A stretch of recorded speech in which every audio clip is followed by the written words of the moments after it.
The DreamSync app cost me $89.99 per month. Cheaper than the sleep clinic my insurance wouldn't cover. 12 weeks of data logged.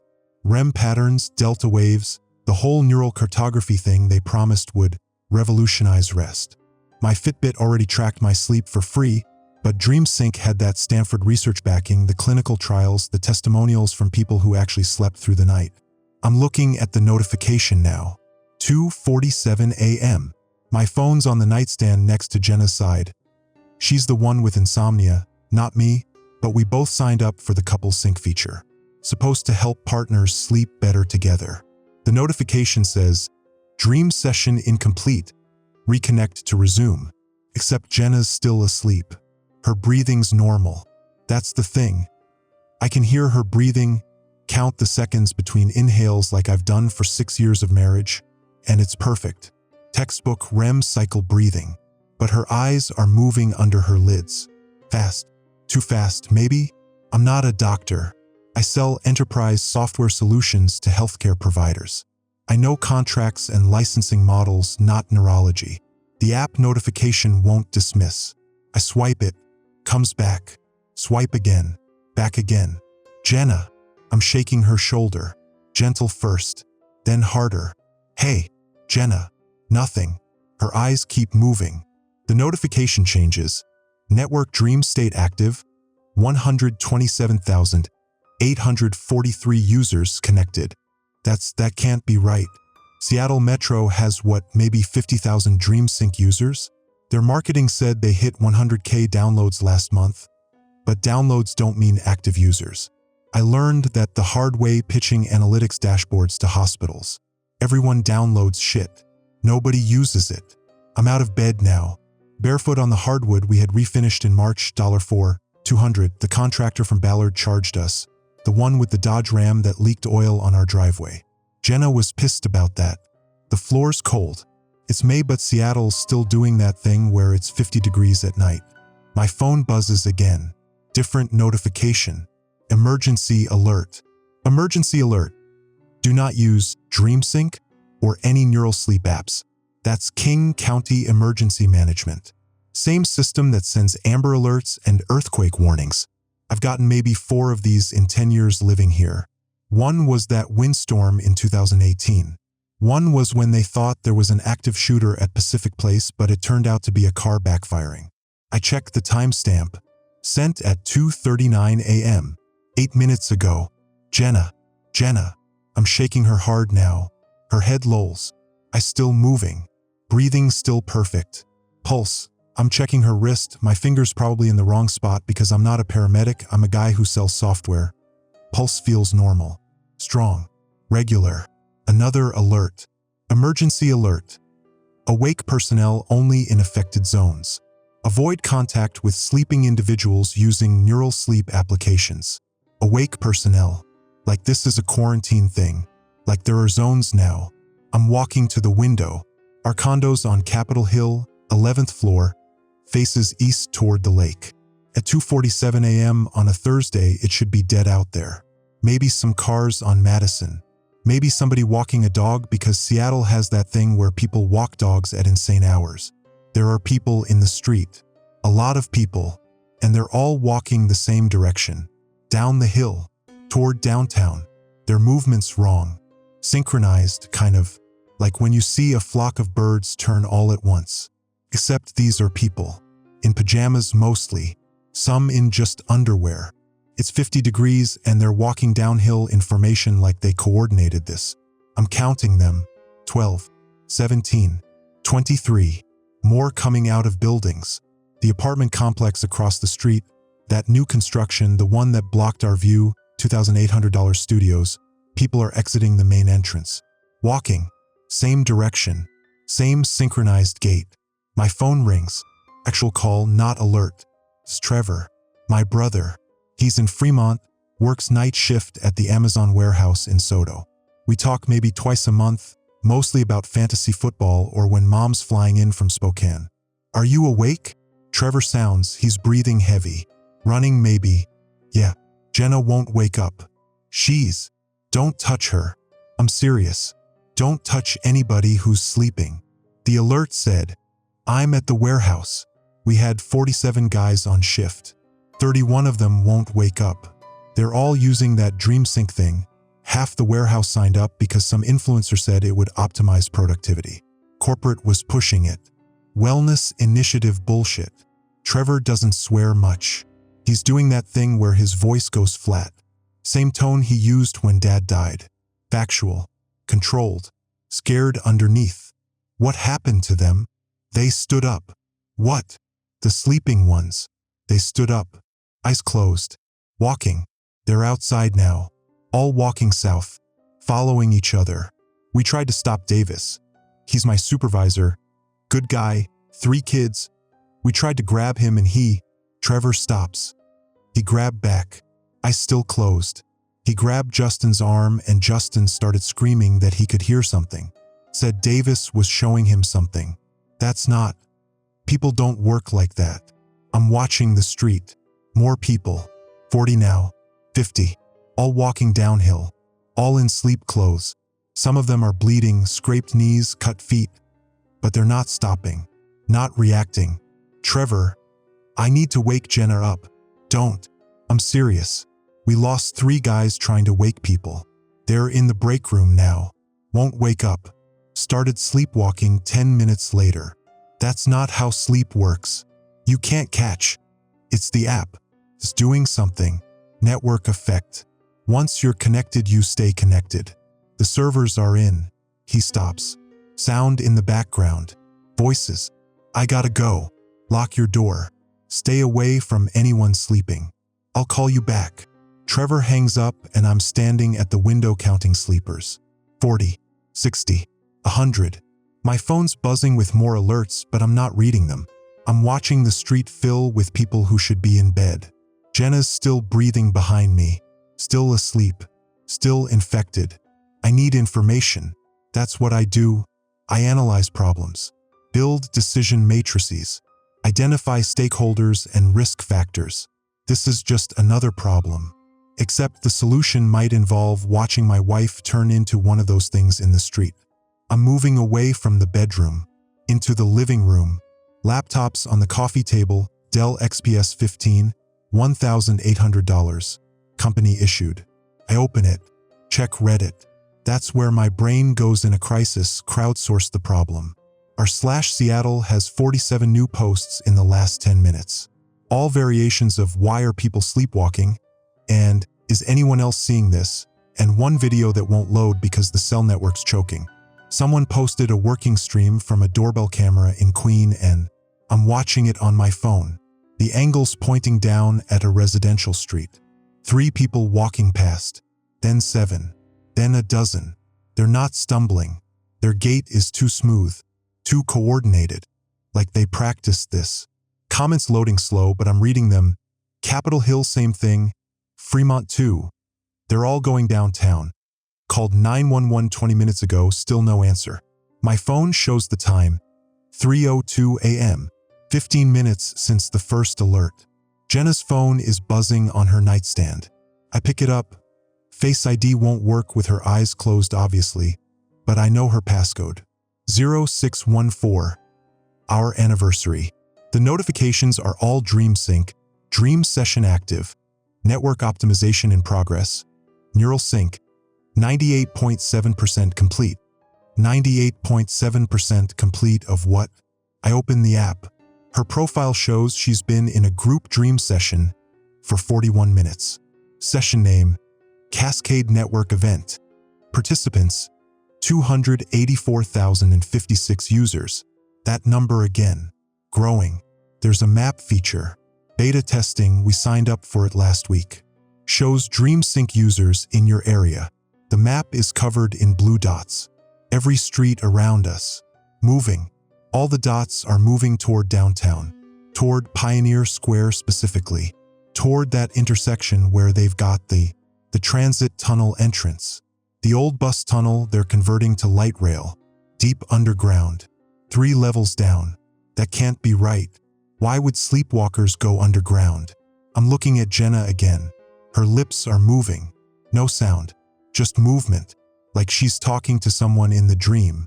I should go back to her. Check on her. But Trevor said don't touch her. Don't touch anyone sleeping. And I'm afraid. That's the truth. I'm afraid if I get too close she'll grab me. That I'll hear what Trevor's supervisor made Justin hear. That I'll see what she's seeing. So I'm in the living room, on the laptop, doing research while my wife's infected 15 feet away. That's who I am. That's the kind of husband I am. The doorbell rings. Our actual doorbell. The Ring doorbell I installed in January, $180 plus the subscription service. I checked the app on my phone. It's Mrs. Patterson from 11C. She's in her 70s, lives alone, has that Pomeranian named Biscuit that pisses in the hallway. She's awake, eyes open, standing at our door in a bathrobe. I open the door, chains still on. Are you awake? Her voice is shaking. Really awake? Yeah. My wife won't. Don't touch her. I already tried with Biscuit. He bit me. She holds up her hand. There's blood. Fresh. He's never bitten anyone. And now he's walking. Out the door. Down the stairs. Dogs don't sleepwalk. That's not a thing dogs do. Mrs. Patterson, we should. They're on the news. King 5 has a reporter at Westlake. The sleepers are gathering. Thousands of them. Just standing there. Downtown. In the plaza. I switch to the TV. Local news is on. Split screen. Studio anchor on the left. Remote reporter on the right. The reporter's standing at Westlake Center. Behind her, the plaza is full. Hundreds, no thousands, of people in pajamas. Standing. Completely still. Eyes closed. The reporter's talking. Authorities are asking everyone to stay indoors. The individuals you see behind me are unresponsive to verbal commands. Police are on scene but have been instructed not to make physical contact. We're being told this is related to a popular sleep application called Dream Sync. The camera angle changes, zooms in on the crowd. They're all standing in formation, rows, like they organize themselves, like they know where they're supposed to be. Then they move, all at once, turn 90 degrees, face east, start walking, not shuffling, not stumbling, walking with purpose, synchronized. The reporter's backing up. They're moving again. We're being told to clear the area. The feed cuts. Back to studio. The anchor looks wrong. Tired. We've lost connection with our reporter. If you're just joining us, Seattle is experiencing what authorities are calling a mass sleepwalking event. All individuals appear to be users of the Dream Sync sleep optimization application. Do not attempt to wake. She stops, blinks. Her eyes go unfocused. To wake individuals who appear to be affected, do not make physical contact. The King County Health Department has issued a statement that she blinks again, slower, then her head tilts, just slightly, and she smiles. Not a normal smile, too wide, too perfect. The dream is better, she says, voice flat. The dream is synchronized. Join us below. The camera cuts. Emergency broadcast screen. That high-pitched tone. Mrs. Patterson's staring at me. That anchor. She was awake 5 minutes ago. I watched her. She was reporting normally. Then she looks at her hand. The bite mark. When Biscuit bit me, I felt something. Like a signal. Like he was trying to send me something through the pain. That's shock. You're in shock. I'm a retired neurologist. She says it matter of fact. Worked at Harborview for 38 years. Specialized in sleep disorders. This isn't shock. This is neural hijacking. The app's doing something to the brainstem, overriding voluntary motor control, like a parasite taking over the host. Once enough people are infected, the signal strengthens. Every sleeping user amplifies the transmission. Every new infection makes it spread faster. I'm staring at her. This 70-something woman in a bathrobe with a bleeding hand is talking about brain parasites at 3 a.m. while her dog sleepwalks to Pioneer Square. What do we do? Stay awake. Don't let them touch you. Don't use the app. Don't sleep. She looks past me into my condo. Jenna, is she a user? Yeah, we both were. Couples sync. Then she's gone. The woman in that bed, that's a puppet now. Something's hijacked her motor cortex. She can't control her own body anymore. Whatever this infection is, it needs to spread, and it's using infected bodies to do it. You're saying my wife is? I'm saying your wife's brain is being overridden, like a computer virus taking over the operating system.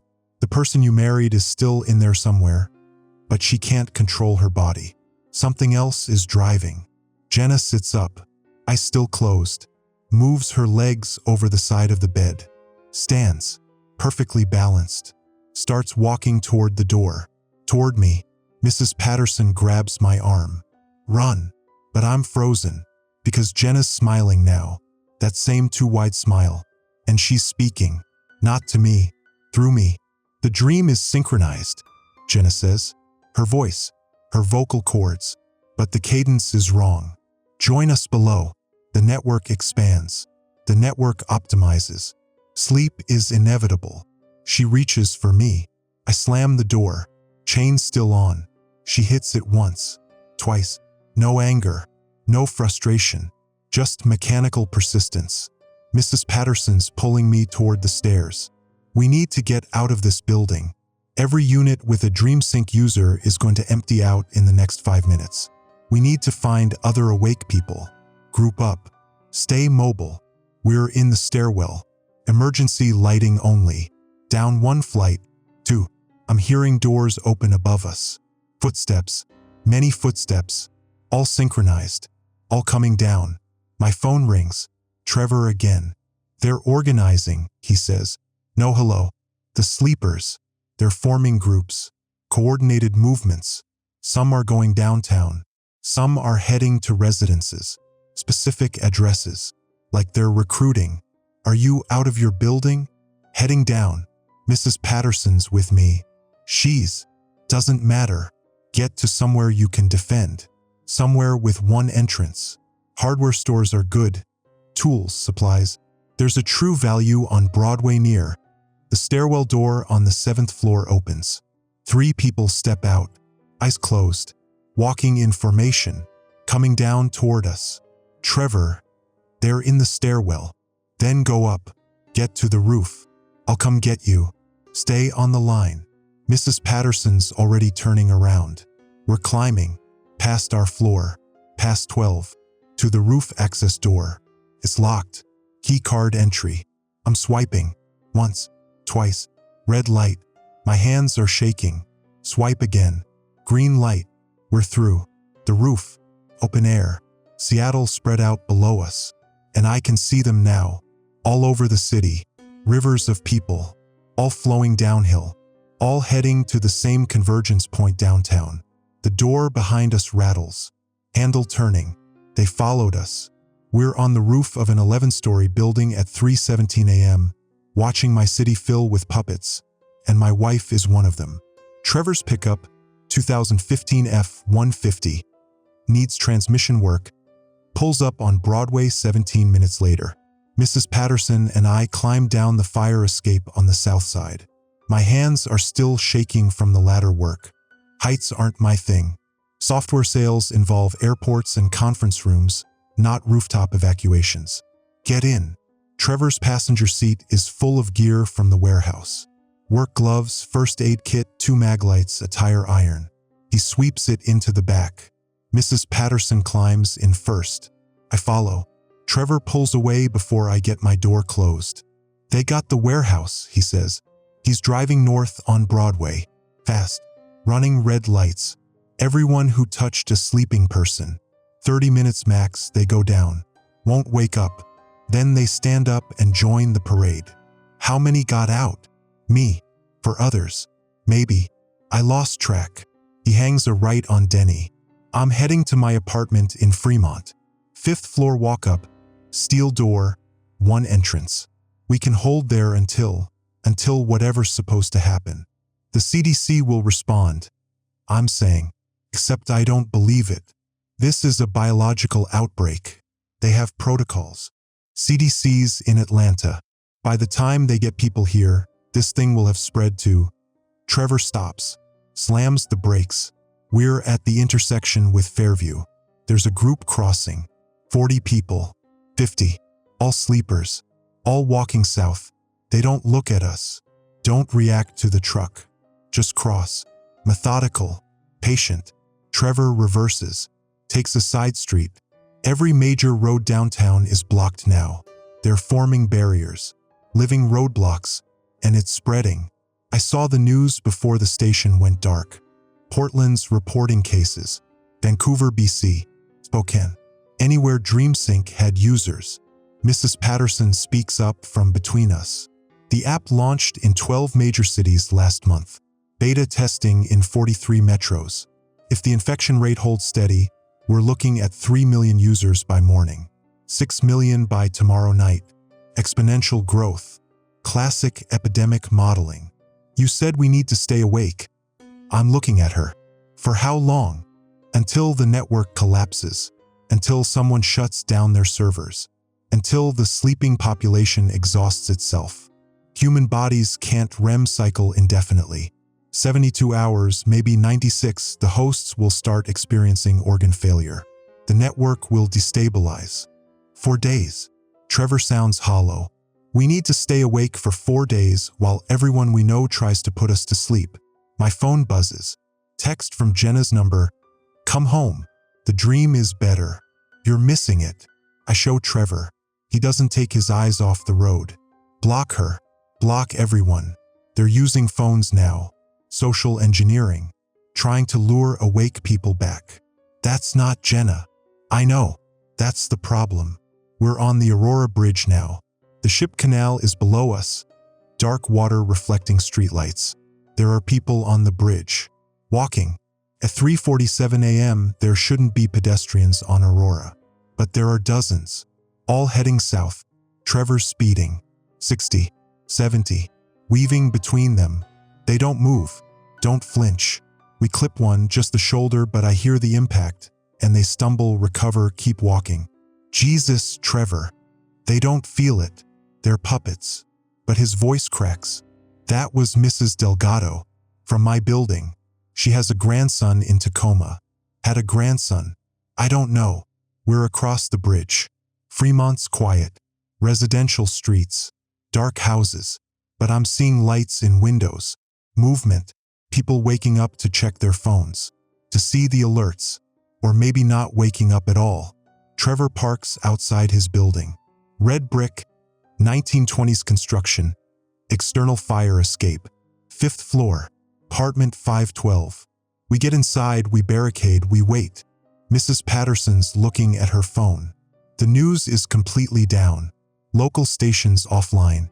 Social media's filled with DreamSync users posting the same message. Join us below. They're directing people to specific locations. Convergence points.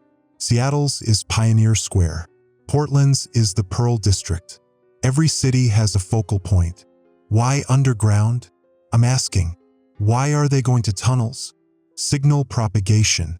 The infection spreads through proximity and touch. Pack them underground in enclosed spaces, the transmission rate accelerates. Like a disease breeding ground. Maximum density, maximum spread. We're in the stairwell. Trevor's unlocking his apartment. One-room studio. Window faces the street. He's already moving furniture. Dragging his couch to block the door. The deadbolt won't be enough if they organize. My phone rings. Unknown number. I answer without thinking. This is Dr. Amanda Okafor, King County Public Health. The voice is rushed. Professional. Scared. I'm calling every emergency contact in the DreamSync user database. Are you currently awake and lucid? Yes. Yes, I am. My wife. Don't tell me about your wife. Listen. We have 47 minutes until the servers go into automatic backup mode. DreamSync's headquarters is in South Lake Union, Dexter Avenue. The building's secured, but we have people inside trying to execute a hard shutdown. If we can sever the network before backup protocols initialize, we might break the synchronization. You're saying there's a cure? I'm saying there's a chance. We need awake personnel. People who can think. Move. Help secure the building while our tech team works. Can you get to Dexter and Harrison in the next 30 minutes? Trevor's staring at me. I've got the phone on speaker. There are sleepers everywhere. I'm saying. The streets are. I know what the streets are like. I've lost 11 staff members in the last hour. But if we don't shut this down now, the backup servers will distribute the infection signal across 3 different data centers. Portland, Vancouver, San Jose. We'll never kill it. It'll be autonomous, self-replicating, and every person who ever downloads a sleep app again will be a potential vector. Mrs. Patterson takes my phone. This is Dr. Elise Patterson, retired neurology, Harborview. What exactly are you asking these people to do? Get to the DreamSync building. Help clear the approach. Our tech team needs 15 minutes of uninterrupted access to the server room. The problem is there are approximately 2,000 sleeping users converging on the same location. They know what we're trying to do. The infection knows, and it's defending itself. How does a sleep app infection know about physical threats? We think the infected can still see and hear through their bodies. They're feeding information, intel gathering, reconnaissance, and the infection is adapting. They're not random anymore. They're coordinated, strategic. Trevor grabs the phone. This is Trevor Caldwell, Amazon Warehouse Soto facility. How many awake people do you have? 17 confirmed, maybe 30 scattered across the city. We're trying to rally at the building, create a defensive perimeter, but we're running out of time. The backup cycle initiates at 4:33 a.m. That's 44 minutes from now. I look at Trevor. He's looking at me. Mrs. Patterson's checking the bandage on her hand from Biscuit's bite.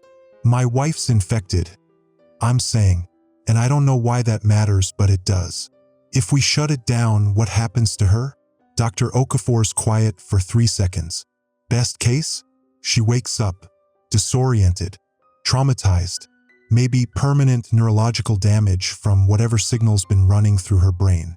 Worst case? The shock kills her, severs the hijacking too fast. Her brain doesn't know how to restart voluntary control. We've never tested this. This is unprecedented. So going to help you might kill Jenna. Not going to help me will definitely kill her, and everyone else. The infection will spread globally in 72 hours. Every major city with DreamSync users becomes a convergence point. You're not choosing between saving your wife or helping us. You're choosing between a slim chance at saving your wife versus guaranteed loss of everyone. Trevor's moving, checking the window. They're outside, 20, maybe 30, standing in formation across the street. Just standing there, watching the building. They know where you are, Dr. Okafor says. They're tracking phone locations. Every awake person who's made calls or sent texts. The network sees cell tower data. You need to move now.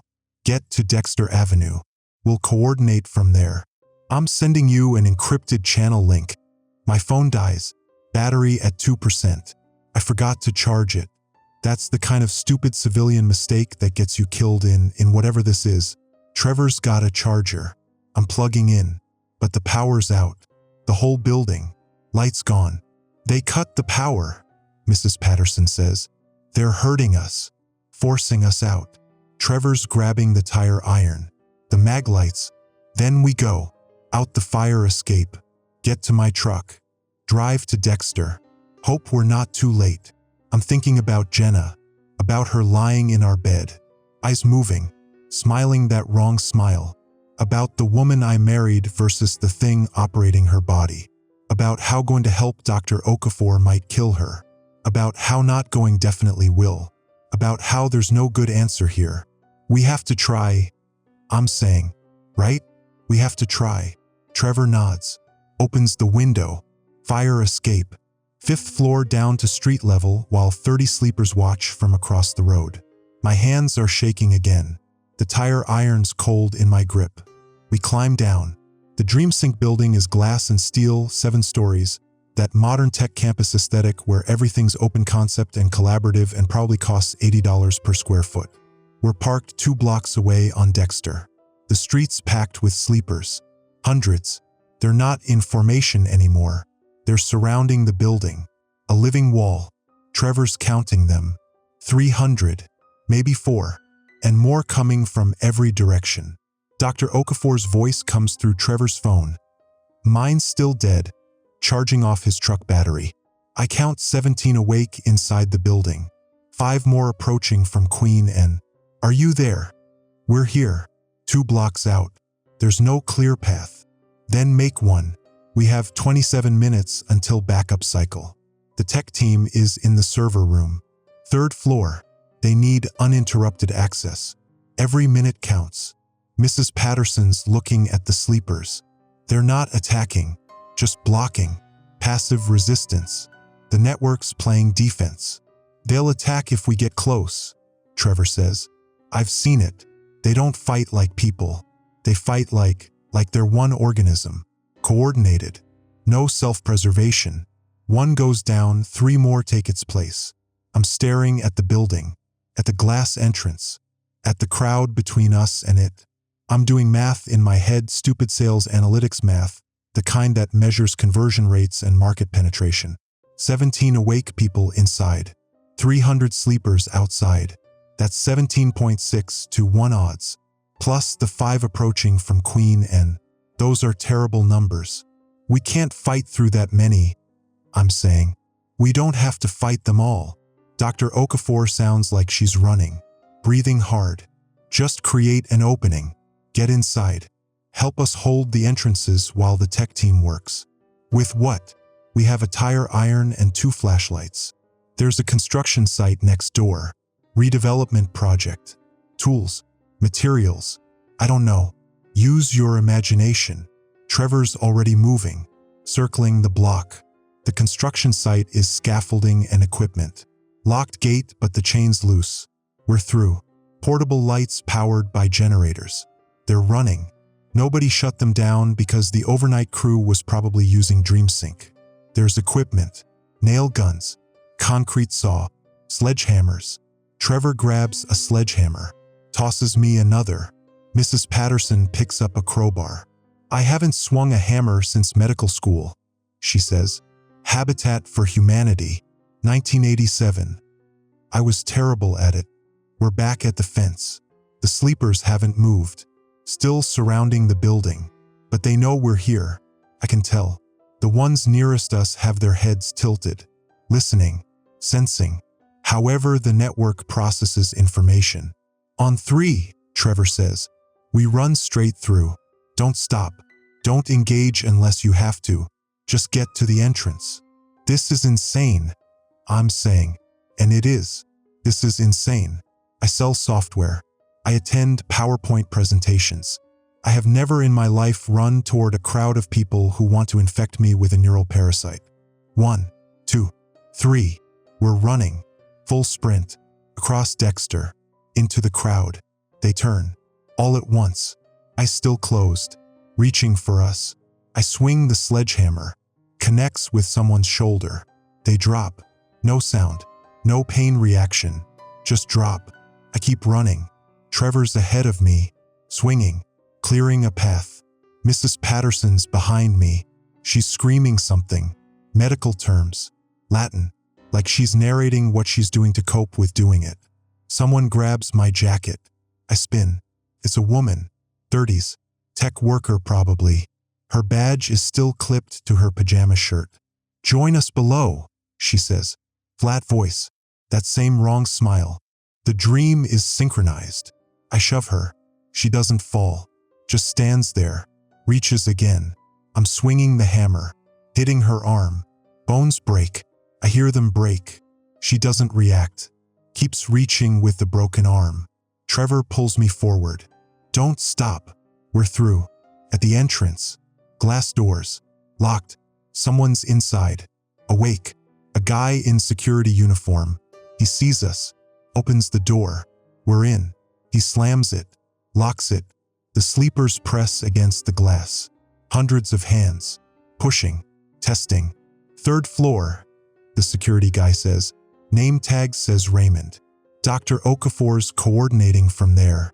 Stairs are that way. Elevators are down. We're running up. My legs are burning. I do maybe 30 minutes on the Peloton 3 times a week. This is not Peloton fitness.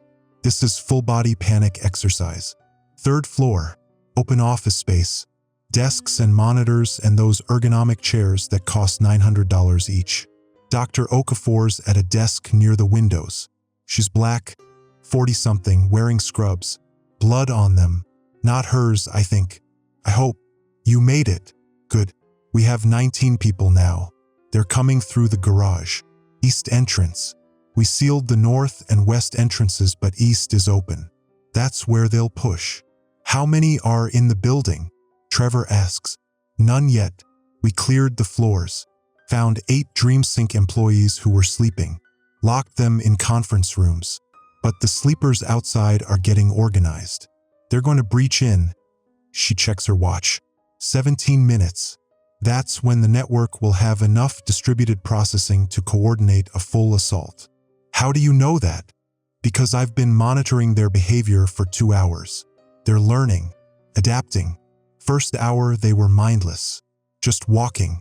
Now they're problem-solving, testing doors, looking for structural weaknesses.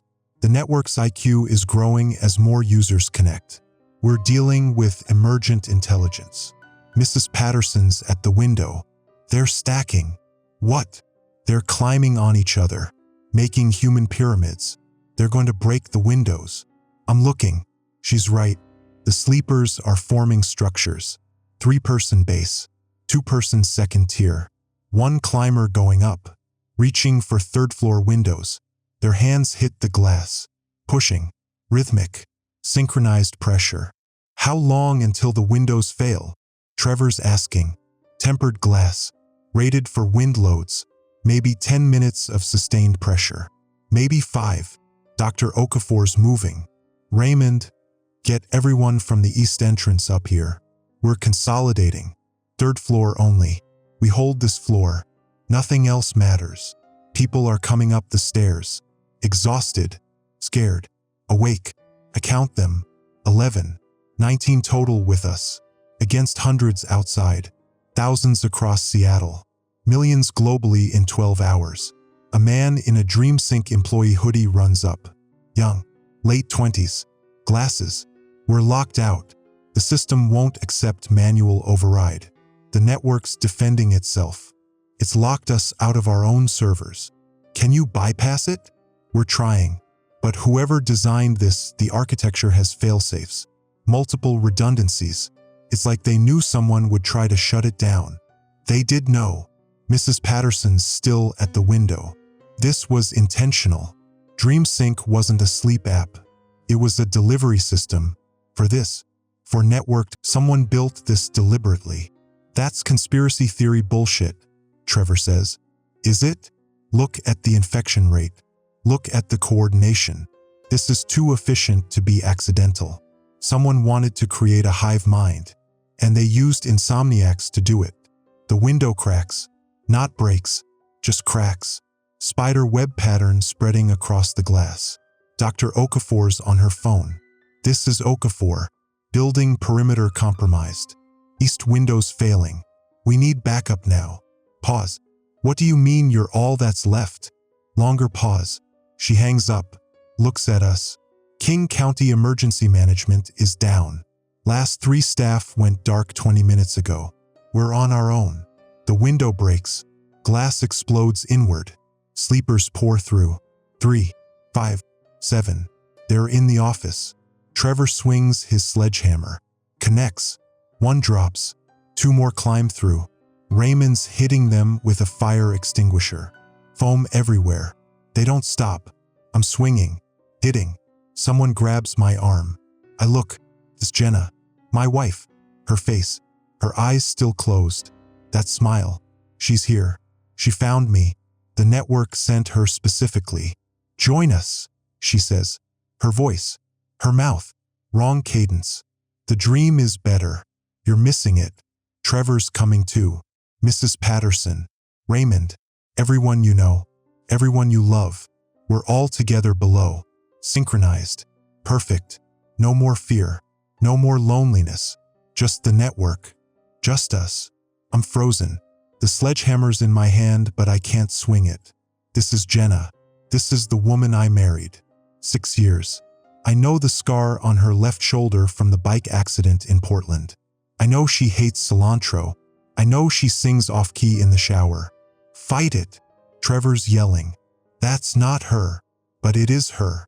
Her body, her face, her hand reaching for me, and I have to choose. Right now, this second. Do I let her touch me? Maybe save her, maybe join the network, maybe doom everyone here? Or do I swing the hammer at my wife's skull? There's no good choice. There's no scenario where Jenna wakes up and we go home and this was all a nightmare. She's infected. She's gone. The best case is she wakes up brain damaged. Worst case, she's dead already and just doesn't know it. If I let her touch me, I'm infected. I become another node. The network wins. Dr. Okafor fails. The backup servers initialize. The infection goes global. 6 million by tomorrow.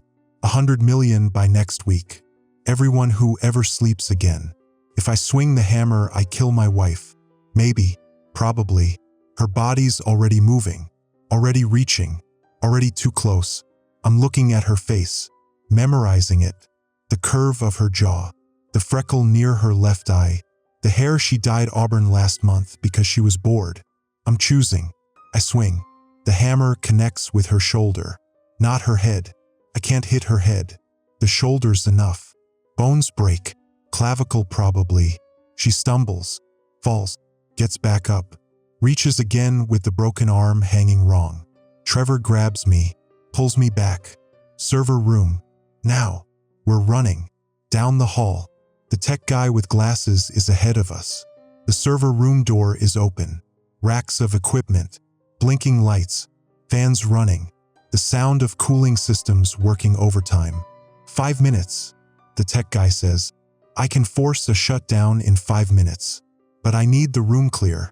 No interruptions. No. Sleepers are in the hallway. Dozens. They're through every window now. 3rd floor is compromised. Dr. Okafor's backing into the server room. Raymond. Mrs. Patterson. Trevor. Me. 11 others. We're all in this one room. Seal it. Dr. Okafor orders. Raymond slams the door. Heavy. Steel. Meant to protect equipment from fire. He engages the lock. Magnetic seal. Emergency protocol. The sleepers hit the door. Thump, thump, thump. Rhythmic. Persistent. Will it hold? I'm asking. 4 minutes. Dr. Okafor says. It'll hold for 4 minutes. Maybe 3. The tech guy's at a terminal. Typing. Screens cascading with code. I'm bypassing the authentication. Forcing root access. Almost got it. Initiating manual shutdown sequence. This will take 90 seconds. The door's bending. Not much. Just a little. Enough to see. They're pushing. All of them. Coordinated pressure. The magnetic seal is strong, but it's not designed for hundreds of people applying force simultaneously. 60 seconds. The tech guy says. The seal breaks. Door flies open. Sleepers pour in. Too many. We're swinging. Fighting. They're grabbing. Pulling. Someone screams. Goes down. Stands back up with that smile. 30 seconds. Trevor's next to me. We're back to back. Swinging. I see Jenna again. She's in the room. Moving toward me. Patient. Inevitable. 15 seconds. The lights go out. Complete darkness. Then emergency lighting. Red. Everything's red. The screens flash. The servers make a sound, high-pitched whine. Then silence. Complete silence. The sleepers stop. All at once. They drop. Not fall. Drop. Like someone cut the strings. Jenna drops 2 feet from me. Eyes open now. Really open. Staring at nothing. Vacant. Did it work? Someone's asking. Voice shaking. The tech guy checks his screen. Infection signal severed. Backup cycle prevented. All transmissions terminated. It's over. Dr. Okafor's checking pulses. First person. Nothing. Second person. Nothing. Third. Nothing. They're not breathing, she says. The disconnect, it happened too fast. Their brains couldn't restart the autonomic functions. The hijacking was so complete, when we cut it off, their bodies forgot how to breathe on their own. We just killed 300 people. I'm on my knees next to Jenna, checking her pulse. Nothing.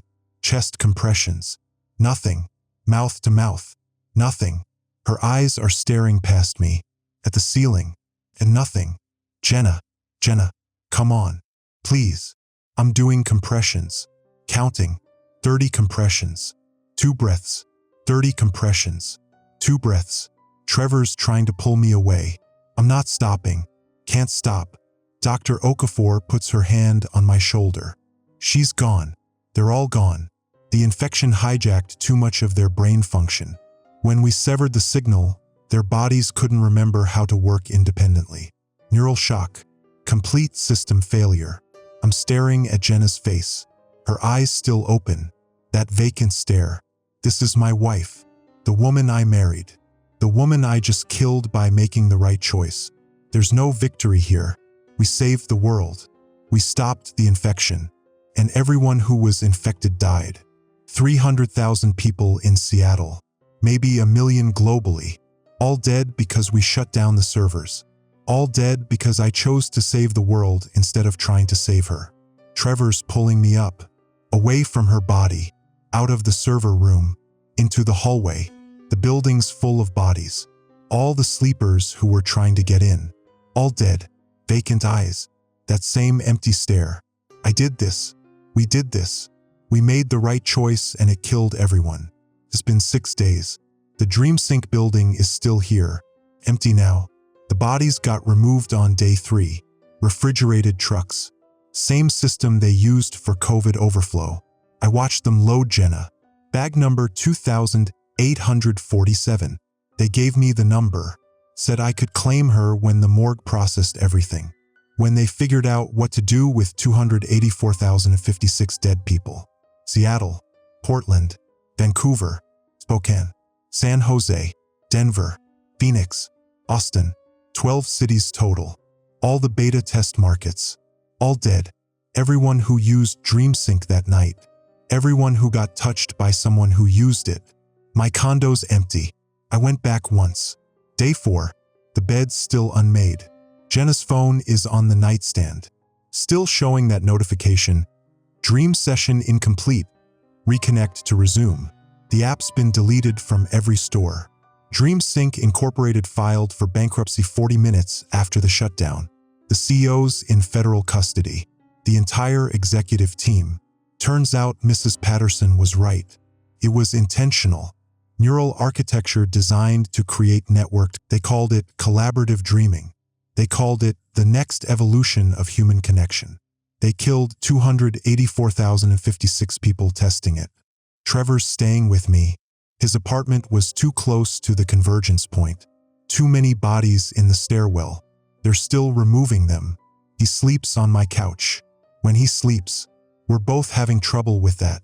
Sleep means dreams. Dreams mean remembering. I keep seeing Jenna's face. That moment when I swung. That moment when she dropped. That vacant stare. I'm seeing it right now. 3:47 a.m. Same time we were running from the building. Same time every night for 6 days. I wake up at 3:47. Check the clock. Remember where I was. What I was doing. Who I was killing. Dr. Okafor's running the Survivor Coordination Center. 17 people from the DreamSync building made it. 11 others from around the city. 28 survivors in Seattle. 43 in Portland. Numbers like that across all 12 cities. Less than 300 survivors total. 300 people who stayed awake. Who fought. Who made the choice we made. She calls it survivor support. I call it a room full of people who can't sleep because we're all seeing the same faces. The same vacant stares. The same moment when we had to choose between saving strangers or saving the people we loved. Trevor's brother worked at the warehouse. 31 people on shift. Trevor's the only one who made it out. He watched his supervisor drop. Watched 30 other guys drop. Bodies everywhere. And he drove away. Made the right choice. Saved Seattle. Killed everyone he worked with. Mrs. Patterson's dog Biscuit died. She's mentioned it 4 times. Same way each time. He was 14 years old. Good dog. Never bit anyone before that night. She doesn't cry when she says it. None cry. That would mean processing. That would mean accepting. We're not there yet. 6 days later, we're not there yet. The CDC finished their investigation. Final reports on Reddit. Someone leaked it. The DreamSync app transmitted signals that hijacked users' motor control during REM sleep. Brainstem override. As more users got infected, the signal amplified, created coordinated behavior, synchronized movements. The longer people stayed infected, the deeper the hijacking went. Would have reached irreversible brain damage at 72 hours. Would have been permanent. Would have spread to every connected device on Earth. We stopped it at 41 minutes. 41 minutes from global infection.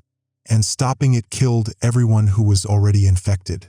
There was no other choice. The report says that. Multiple times. No alternative intervention possible. Immediate signal termination necessary to prevent further spread. Casualties unavoidable given infection architecture. They use words like casualties, like this was war, like Jenna was collateral damage. I'm still paying her phone bill, $180 per month. Unlimited data. I keep thinking I should cancel it, but that means calling customer service. That means saying my wife died. That means making it real. The phone bill's automatic. It'll keep charging my credit card until I stop it. I'm not stopping it. Trevor found a new job. Amazon won't take him back. They lost 43 employees that night. Liability issues. Bad optics. He's working construction now. The same site where we grabbed the sledgehammers. They needed workers to help clean up. Seemed appropriate. He swings a hammer 8 hours a day. Comes home. Doesn't talk about it. We eat dinner. We don't sleep. We wait for 3:47 a.m. The class action lawsuits moving forward. Against DreamSync. Against the executives. Against the venture capital firms that funded them. $12 billion in damages. $42,000 per victim. That's what they calculated a life's worth.